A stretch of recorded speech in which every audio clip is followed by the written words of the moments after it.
آخر کیوں سیریا میں موجود سلیمان شاہ کی قبر کو ترکی توڑنا چاہتا ہے؟ صدیوں پرانی داستانوں میں اگر کوئی ایسی کہانی ہے جو اتہاس، جذبات اور طاقت کے ارد گرد گھومتی ہے تو وہ ہے سردار سلیمان شاہ کی کہانی۔ یہ کہانی صرف ایک قبر کی نہیں بلکہ ایک پورے وجود، پہچان اور اس سنہری سلطنت کی ہے جس نے صدیوں تک دنیا پر راج کیا۔ 13ویں صدی کا دور تھا، دنیا چنگیز خان کے طوفان سے کانپ رہی تھی۔ منگولوں کا خوف اتنا تھا کہ ہر قبیلہ، ہر انسان اپنے لیے ایک محفوظ جگہ تلاش کر رہا تھا۔ انہی حالات میں سلیمان شاہ جو کائی قبیلے کے سردار تھے، اپنے لوگوں کو بچانے کے لیے انہوں نے اپنے قبیلے کے لیے ایک نئی زمین تلاشنے کی ٹھانی۔ یہ تلاش انہیں اناطولیہ کی پہاڑیوں سے لے کر ملک شام یعنی آج کے سیریا تک لے گئی، لیکن ان کا سفر یہیں ختم ہو گیا۔ ایک دن دریائے فرات کو پار کرتے ہوئے سردار سلیمان شاہ کا گھوڑا پھسلا اور وہ ندی میں گر گئے۔ وہ منظر ان کی زندگی کا آخری منظر تھا۔ ان کے وفات کی یہ جگہ ہمیشہ کے لیے ان کے آرام گاہ میں تبدیل ہو گئی۔ ان کے بیٹے ارطغرل غازی نے اس جدوجہد کو آگے بڑھایا اور آخر کار ان کے پوتے عثمان غازی نے ایک ایسی سلطنت کی بنیاد رکھی جسے ہم آج سلطنت عثمانیہ یا اوٹومن امپائر کے نام سے جانتے ہیں۔ سلیمان شاہ کی مزار دریائے فرات کے کنارے صرف ایک قبر نہیں تھی، یہ عثمانیہ سلطنت کی پہچان بن چکی تھی۔ وقت بدلا، سلطنتیں ختم ہوئی، مگر اس مقبرے کی اہمیت ختم نہیں ہوئی۔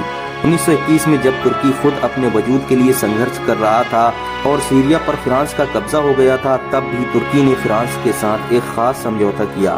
اس سمجھوتے میں یہ طے ہوا کہ بھلے یہ مزار سیریا میں ہو مگر یہ ترکی کی ملکیت مانی جائے گی۔ 1974 میں جب جھیل اسد کے نرماڑ کے کارن یہ علاقہ پانی میں ڈوبنے کا خطرہ جھیل رہا تھا، ترکی نے ایک اور بڑا فیصلہ لیا۔ اس مزار کو 80 کلومیٹر اتر میں شفٹ کیا گیا۔ یہ قدم اس بات کا ثبوت تھا کہ ترکی کے لیے یہ مزار صرف ایک قبر نہیں بلکہ اس کی تاریخ اور جڑوں کی پہچان تھی۔ 2011 میں سیریا میں سول وار چھڑ گئی، حالات بگڑنے لگے اور یہ مزار ایک بار پھر دشمنوں کے نشانے پر آ گئی۔ IS اور دوسرے ترکی ویرودھی گٹوں نے اس مزار کو تباہ کرنے کی دھمکیاں دینا شروع کر دیں۔ ایسے میں ترکی کے راشٹرپتی رجب طیب اردوغان نے صاف اعلان کیا کہ سلیمان شاہ کی قبر پر کسی بھی حملے کو ترکی پر حملہ مانا جائے گا۔ یہ بیان دکھاتا تھا کہ اس مزار کی اہمیت ترکی کے لیے کیا تھی۔ پھر آیا 2015۔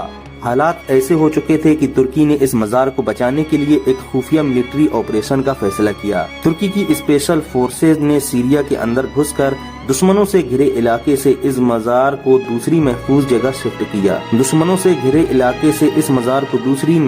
جگہ پر شفٹ کیا۔ یہ آپریشن اتنا سٹیک اور تیزی سے ہوا کہ جب دنیا کو اس کی بھنک لگی تب تک ترکی کا جھنڈا اس نئی جگہ پر لہرا رہا تھا۔ وقت گزرتا گیا، ترکی نے صاف کر دیا کہ یہ شفٹنگ صرف ٹیمپریری ہے، صحیح وقت آنے پر مزار کو اس کی اصلی جگہ پر واپس لے جایا جائے گا۔ لیکن سیریا کے حالات کبھی سدھرے ہی نہیں اور اب 2024 کے انت میں سب کچھ بدل گیا ہے۔ سیریا کی راجنیتی میں ترکی کا دبدبہ قائم ہو چکا ہے۔ ترکی ویرودھی طاقتیں یا تو ختم ہو چکی ہیں یا کمزور۔ ایسے میں سیریا کے کردوں کی ملٹری طاقت SDF نے حال ہی میں بیان دیا ہے کہ وہ سلیمان شاہ کی قبر کو اس کی اصلی جگہ پر ٹرانسفر کرنے کے لیے تیار ہیں۔ یہ بیان ایک نئی کہانی کی شروعات کر سکتا ہے۔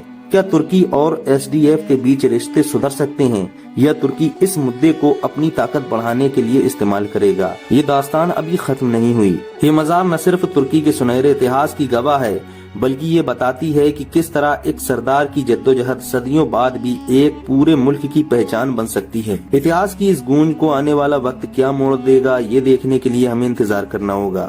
تو دوستوں، آج کی ویڈیو میں بس اتنا ہی، ملتے ہیں جلد ایک اور نئی ویڈیو کے ساتھ۔ تب تک اپنا خیال رکھیں اور ویڈیو کو لائک، شیئر اور چینل کو سبسکرائب بھی کر لیں۔